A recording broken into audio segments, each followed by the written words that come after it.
Grace to you and peace in the name of God, who is our Creator, our Redeemer, and our Sustainer. It is my joy to proclaim that whoever you love, you are welcome here. Whatever your gender identity or expression, you are welcome here. Whatever your race or ethnicity, you are welcome here. If your pockets feel full or empty, if your heart feels full or empty, if you came today on fire with faith, or if you came tiptoeing over, wondering if you really belong, come and know the love of God, which is for all people. Come and know the love of God, which binds us together as a community and sends us out to show love and courage to an aching world. Come and let us be the church together. If you are new or reconnecting to this community today, hello and welcome. We're so glad you're here. If at some point you're feeling brave, we'd love if you could fill out the new visitor form that's available in the video description. Through that, you can sign up for our emails, and we'd love to just have a chance to get to know you. In this first weeks of September, we are continuing our hybrid journey with our church worshiping not just here online, but also in person. We are so grateful for the many ways that we are worshiping in this season. And if you would like a chance to experience in-person worship, we do hope that you'll join us. I am going to be worshiping online only due to my own medical recovery, and I'm so grateful for the support of the congregation with the many ways that we are finding to worship during this time. And finally, we know that there are so many ways that you support the mission and ministry of the church at this time. Through your prayers and patience, through your support and love of one another, through your acts of generosity and care and advocacy and courage, and the ways you support through your financial gifts. If you are feeling a call to participate in the life of this church through a financial gift today, there is a link available in the video description. And so, let's take a deep breath as we prepare for worship this morning.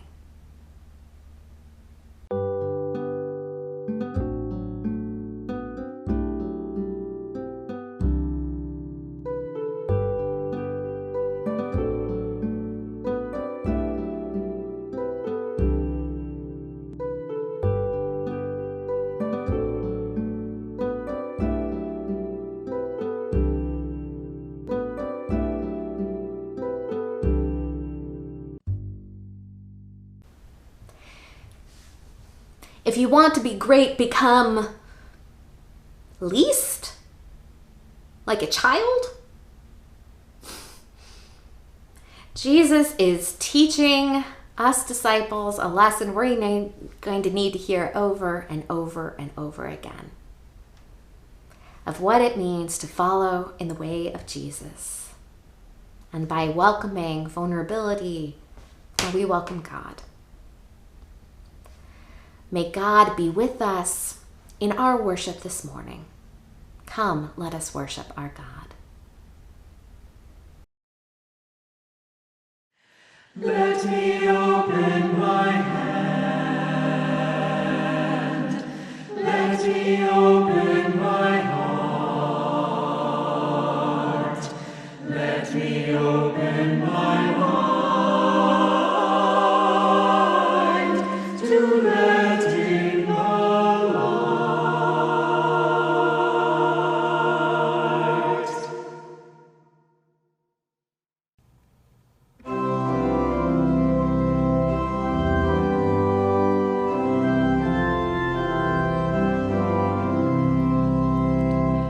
Come, O fount of every blessing, tune my heart to sing your grace. Streams of mercy never ceasing, call for songs of endless praise. Teach me some melodious sonnet, sung by flaming tongues above. Praise the mount I'm fixed upon it, mount of God's unfailing love.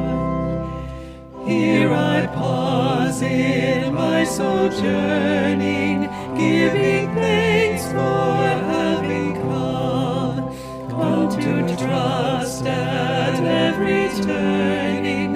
God will guide me safely home. Jesus sought me when a stranger, wandering from the fold of God, came to rescue me from danger. Blessed body, precious blood. Oh, to grace, how great a debtor, daily I am drawn anew. Let that grace now, like a fetter, bind my wandering heart to you. Prone to wander, I can feel it, wander from the love I've known. Here's my heart, oh, take and seal it for your very own.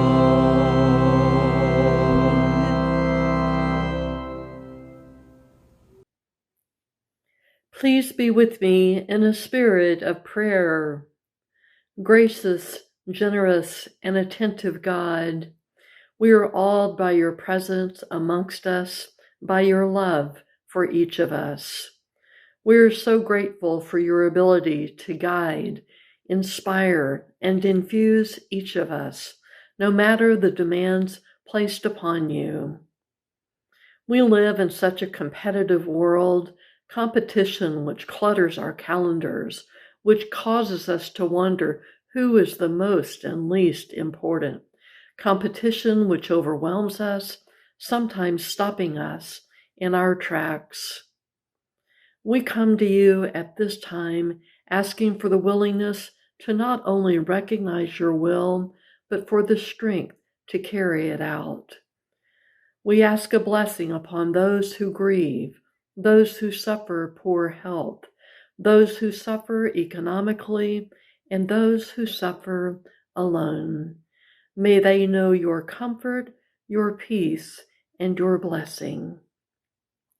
We want to lift up the young people in our lives today, whether kindergartners, middle schoolers, high schoolers, or college goers, that they will know your presence, that they will know their importance to each of us and you, that they will be fortified with courage each and every day.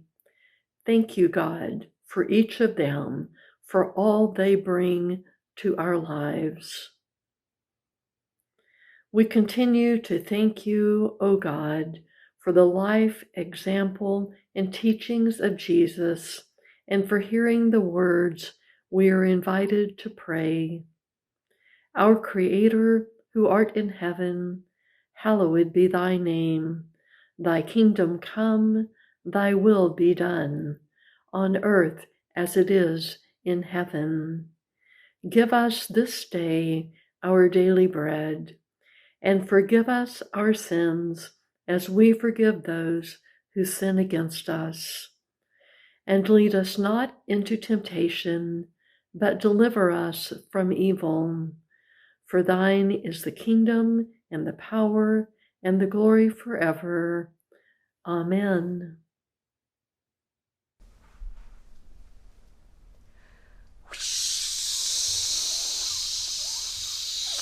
We come now to a time with children. And I want to say a special hello to any kids who are with us today. Because I am here, boop, with a box of superheroes.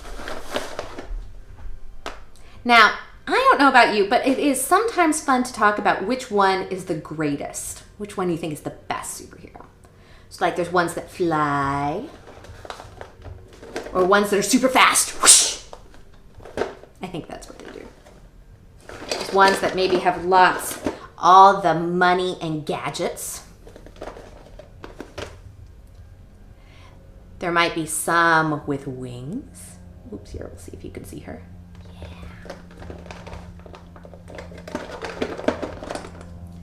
Or truth. Or this one, which I don't know what it is, but it seems very cool and green. Yes. So, there are so many cool superheroes out here, and I'd love to hear which one is your favorite. But here's the thing, superheroes, they're not like you and I, huh? I know that they get to be super strong and super fast and fly and all the things that maybe we wish we could be. So, in the story today, you are going to hear Jesus' answer to the question, who is the greatest? And it's not someone who's super strong. It's not someone who is super fast. And it's not someone who's super powerful. You ready to hear this? It's a kid. A kid! Maybe even a kid who's probably littler than you. Like a really little kid. Or a baby. Right? Them being the greatest? Isn't that funny? I wonder why that is. Because babies aren't super strong. Because they can barely lift up their little arms in the directions that they want to go. And they're not super fast. Sometimes they can't even walk. And they can't, do all the things that you can do at school. Like, I don't know, some of you ride bikes and read things.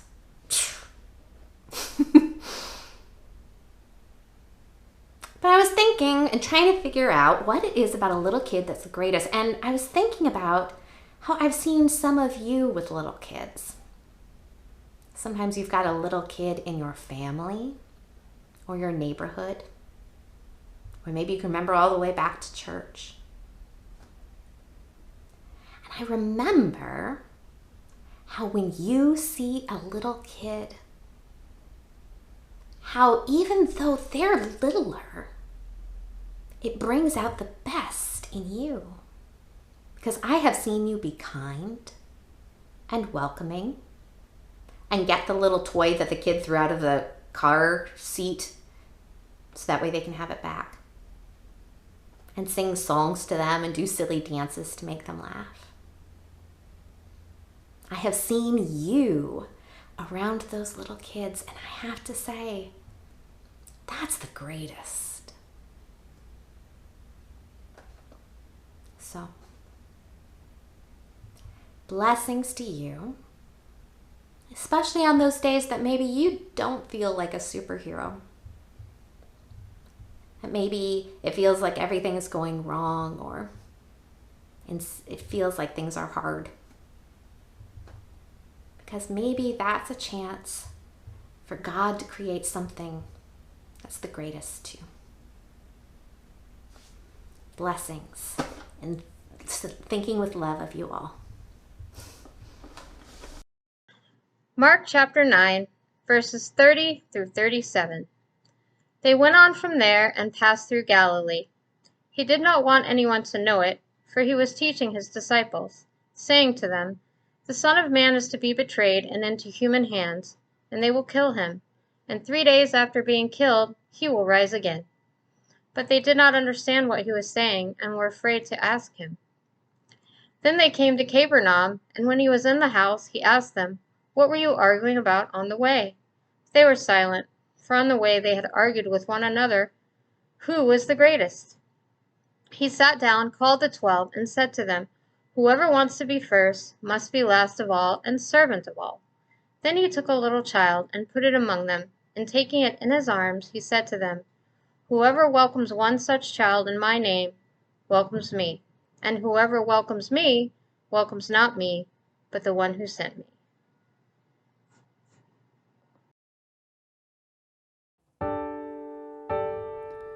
The lands in longing call out out your name. The tongues are different, the prayer the same. With humble spirits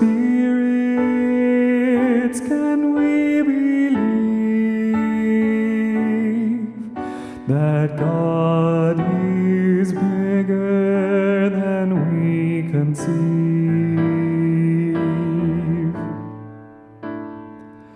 The day is coming, the Lord will move with the hand of justice and the heart of love. The will of heaven on this earth be done. The day is coming, oh let it come.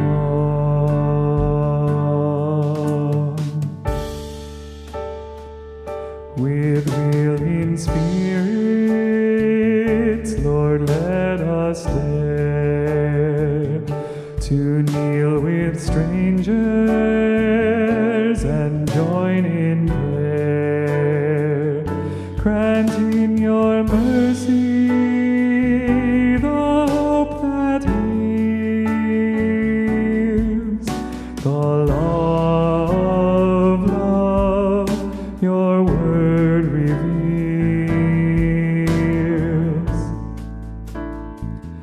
The day is coming, the Lord will move with the hand of justice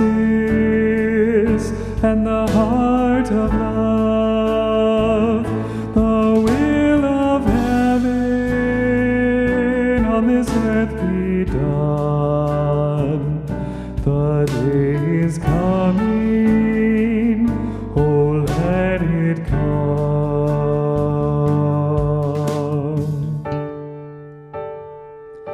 A barren wasteland we must reclaim,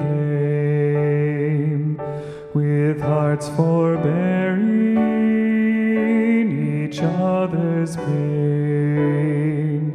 Grant us the courage to make a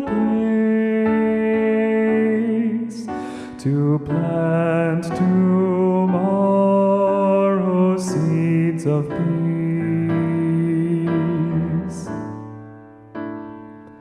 The day is coming, the Lord will move with the hand of justice and the heart of love. The will of heaven on this earth be done. The day is coming, oh let it come.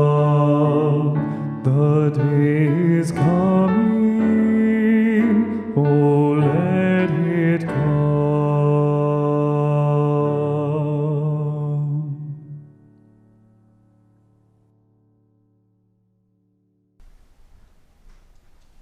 It is a joy to gather in the ways that we can right now with a church that is gathered and scattered. And so I ask that God be with us in the listening of His words. May the words of my mouth and the meditations of all of our hearts be acceptable in your sight, O God, our rock and our Redeemer. Amen.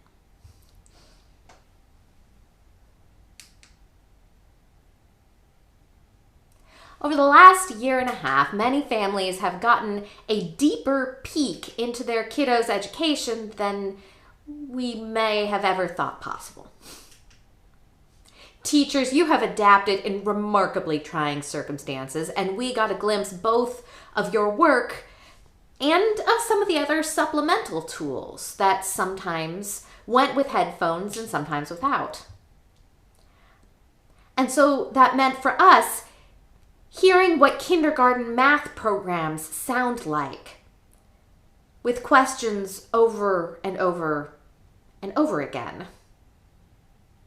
Because in case you were wondering, sometimes online learning programs sound actually like asking the same question in different ways over and over and over. So, for example, there was an entire season with 2 numbers put on the screen in different formats. And over would be the question, which one is greater? 7 or 4? 1 or 6? 2 or 5? In different boxes and shapes and numbers, over and over and over again, which one is greater? Until it may have been drilled into more head than one. Because we know that this is really necessary. All of the foundations of math to come is based on numbers and having a sense of how they relate to each other. And so, as a first step is just this. Which one is greater? Which needs to be repeated over and over until you know it inside out. Which one is greater needs to be learned.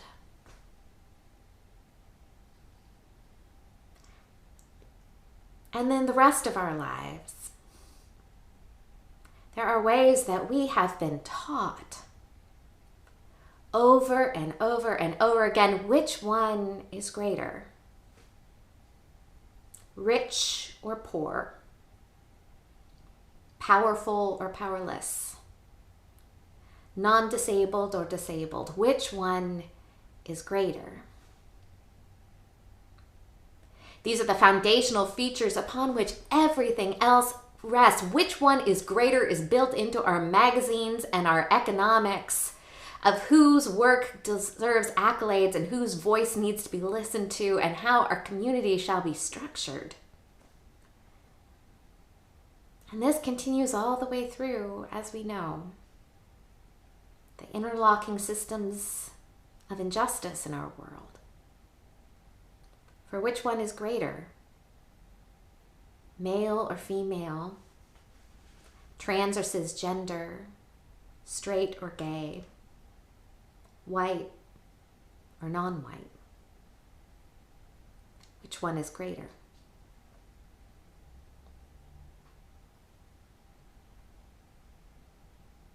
How do we learn these things? Through exhausting amounts of repetition in every part of our life. And so to unlearn them, to find a different way, means unsettling all. And so if you hear this question again and again, which is the least? To change the focus and the center is to change the very foundations of the world that we know. Our scripture today comes from Mark's Gospel and the heartening realization that the disciples were really slow to get it to. Jesus is continuing to say, this path I'm on, it's going to lead to death. And 3 days later to being raised. But the disciples did not understand what he was saying and were too afraid to ask. And when they finally get to Capernaum, he asks them what they were talking about all that time along the way. And no one wants to answer. I feel like there could be a really telling list of conversations that we might not exactly want to admit to Jesus.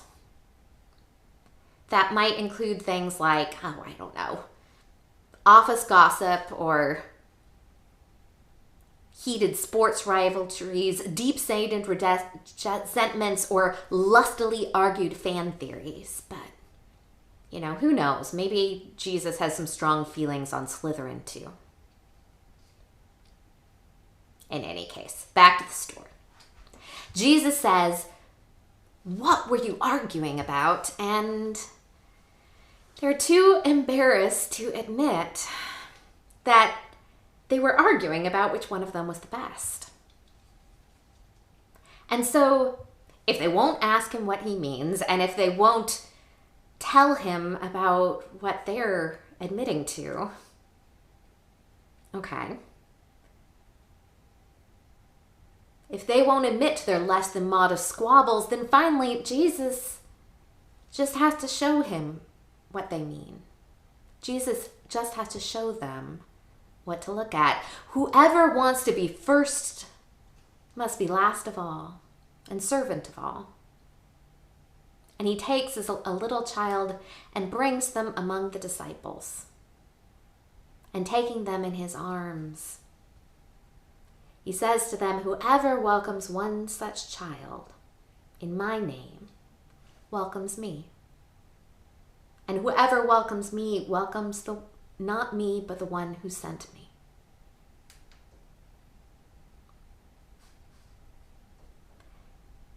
You know, there's just a few verses that could encompass all of the Gospels, a few verses that would encapsulate it all in one small kernel.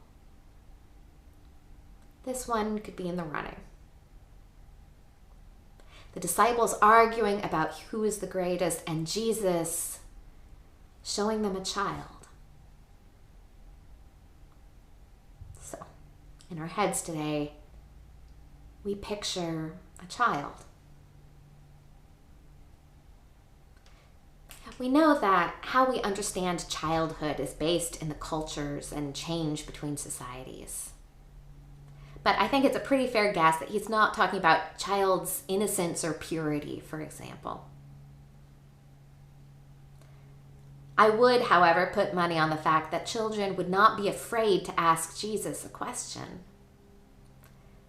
And maybe some of them, at least, might not be content until they ask the questions over and over and over again, until they finally, out of sheer persistence, got an answer that made sense to them.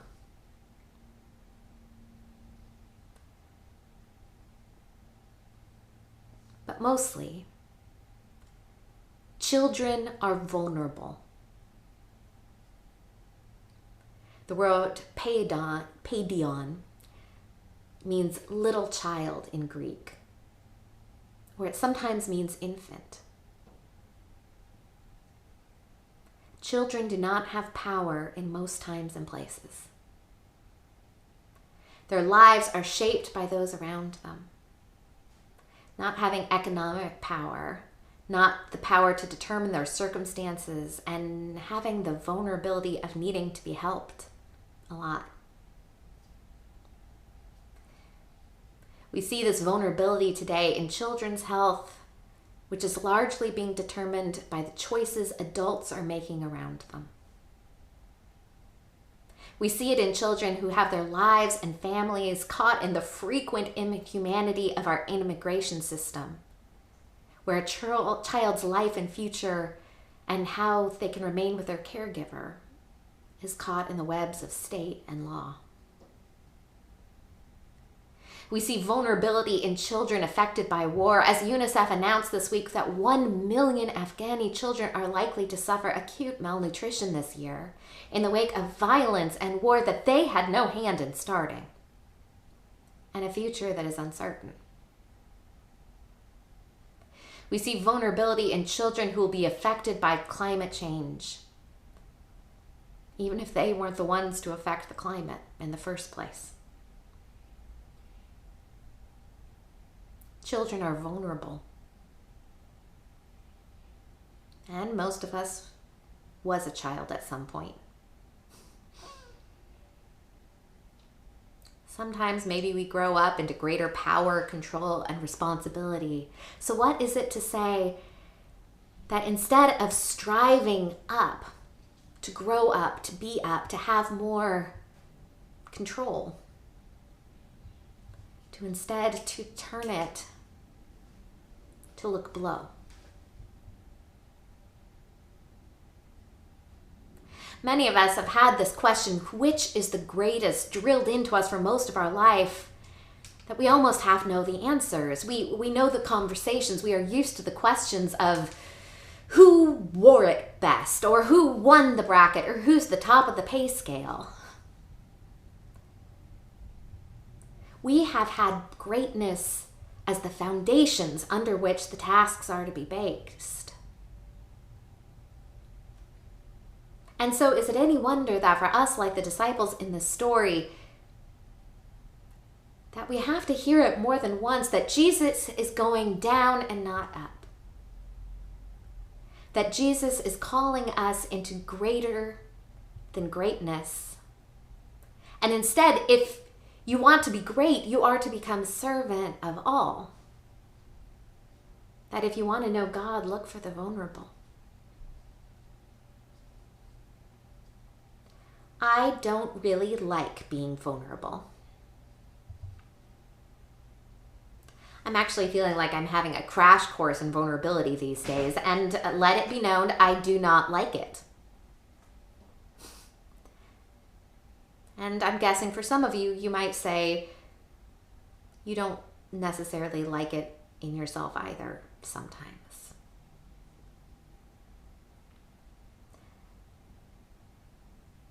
Well, heck, even as we are listing out the ways that children are vulnerable, I find that within me that just wants to swing into action and do something and swoop in to help those kids and fix it like a person with a cape.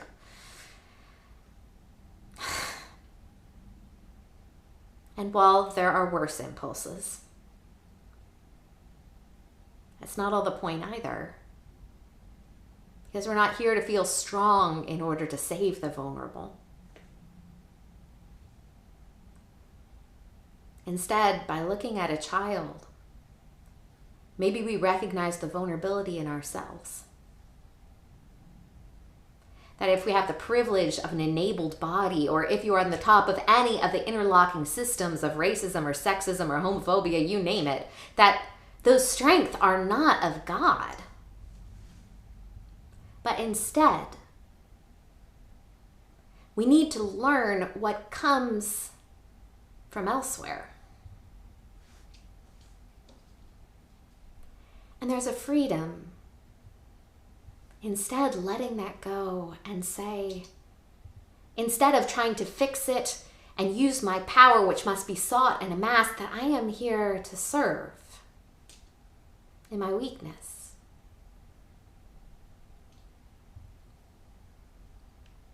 Or what does it mean to be the servant of all? That the vulnerability you would avoid or hide, that is what can open the door to God.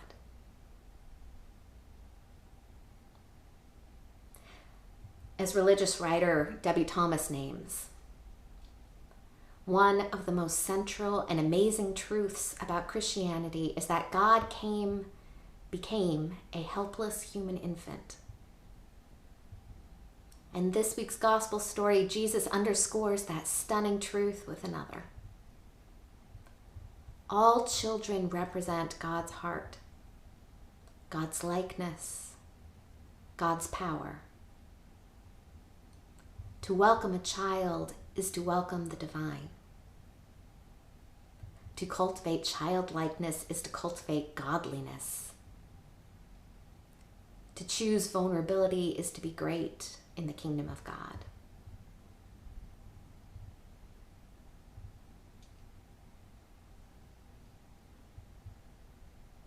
If we have heard over and over, which is the greatest, who is the greatest, how can you be the greatest, then thank God that God has given us so many real life sermons to learn from, to teach otherwise.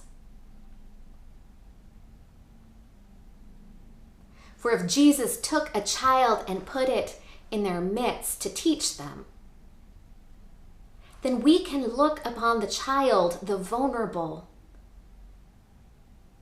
and learn too. For we are not faithful through knowing the answers, but having the courage to ask the questions. We are not great through what we achieve. We are great for those who are least. We are not ready to be a disciple until we are ready to serve and embrace the vulnerability that is God's call to us. And so we are invited with new eyes to look to the teaching and the sermon that God has already placed in our midst before us.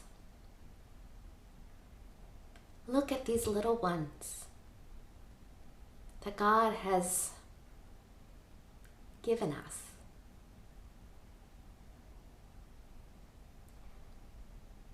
How are we to welcome and mourn to become like them? The greatest shall be the least. Amen.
this empty praise. You, my inheritance, now and always. You and you only are first in my heart. Great God, my treasure, may we never part.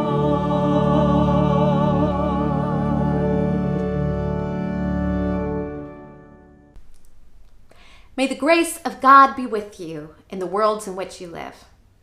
May you be nurtured by the time of gathering and be faithful in the time apart and love and serve one another in the name of the faithful God who comes to us and calls us to be like a child. May the peace of God, Creator, Redeemer, and Sustainer, be with us all the days of our life. Amen.